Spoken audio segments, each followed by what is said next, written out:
Alam nyo, sa politika dito sa Pilipinas, pamilya ang lahat. Sila yung pinakamatibay na pundasyon ng kapangyarihan. Pero paano kung yung mismong pundasyon na yan biglang gumuho? At ang matindi, galing pa sa loob. Yan ang pag-uusapan natin ngayon, isang grabeng away na yumayanig sa isa sa pinakamakapangyarihang pamilya sa bansa. So, saan ba nagsimula ang lahat ng to? Well, dito sa isang nakakagulat na statement. At hindi galing sa kung sino lang galing mismo sa presidente ng Pilipinas tungkol sa sarili niyang kapatid, si Senator Imee Marcos. Yung sagot niya, hindi galit, hindi pag-deny, kundi isang malamig, kalkulado at tilay pag-aalala. Ito yung statement na nagsindi ng lahat ng apoy. So yun nga, yung malaking tanong na yun, paano sila napunta dito, paano nagkaganito ang magkapatid na Marcos? Yan ang bubuksan natin ngayon, step by step. Okay, let's set the scene. November 24, 2025. Hinarap ni Pangulong Marcos yung media. And you know, imbes na magwala siya o magalit dahil sa akusasyon ng kapatid niya, iba yung ginawa niya. Pumili siya ng, I'd say, mas matinding pang-atake na binalot sa kunwaring pag-aalala.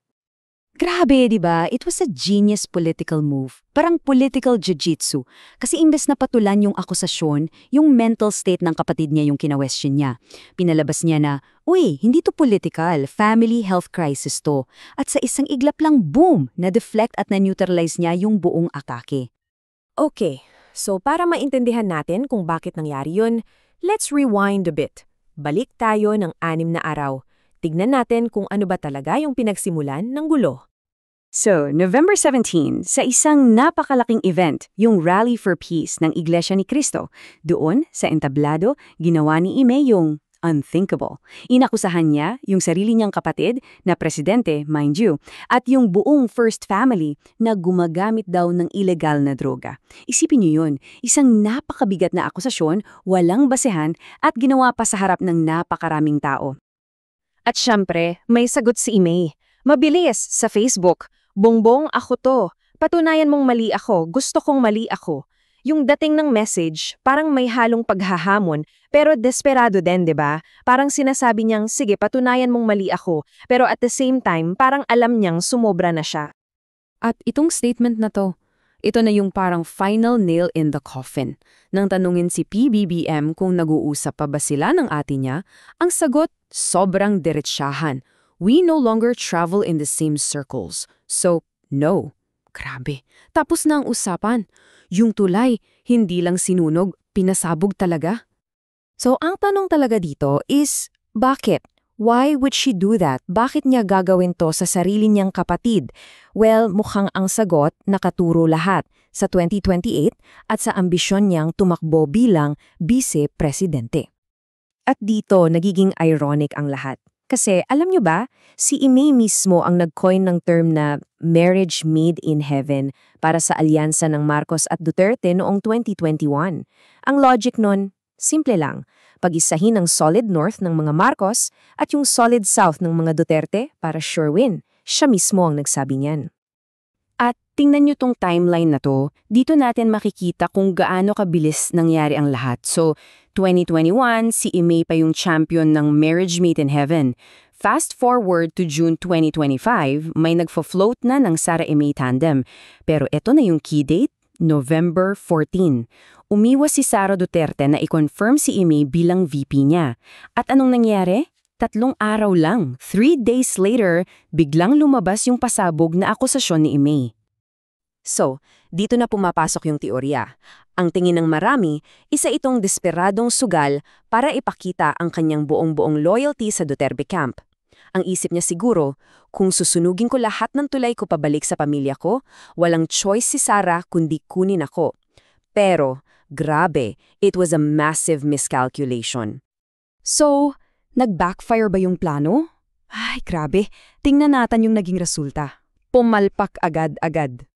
Ganito kalinaw at kabilis yung mga pangyari. Step 1, yung atake ni Imee noong November 17. Step 2, after just 4 days, 4 na araw lang, November 21, may bagong pangalan na agad na nilulutang ang kampo ng mga Duterte para maging VP ni Sara. Ganun kabilis sila kumawala. At sino tong bagong pangalan? Si Senator Rodante Marcoleta. Ang tawag sa kanya, Safe alternative. Bakit safe? Well, kakampi siya ng mga Duterte at higit sa lahat, wala siyang family drama na ganito kabigat. Yung mensahe sobrang linaw. Sorry, Amy, we don't need this kind of baggage. Habang nangyayari yan, ano naman ang ganap sa kabilang kampo? Sa mga Marcos, nagsara sila ng pader. Sabi mismo ng presidente, lahat ng pinsan at kaibigan nila nasa panig niya. So talagang iniwan si Ime na isolate siya completely mula sa sarili niyang pamilya. So after all that, after yung malaking sugal niya na pumalpak, saan na ngayon si Ime Marcos?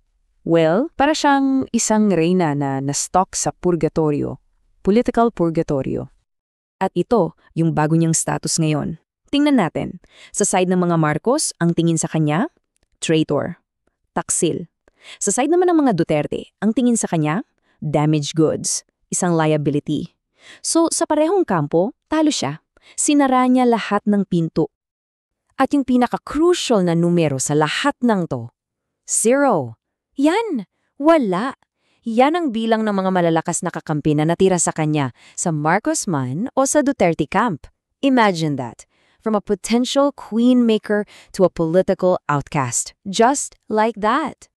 So anong aral dito? Itong buong kwento may tinuturong isang napakahalagang lesson sa politika ng mga dinastiya.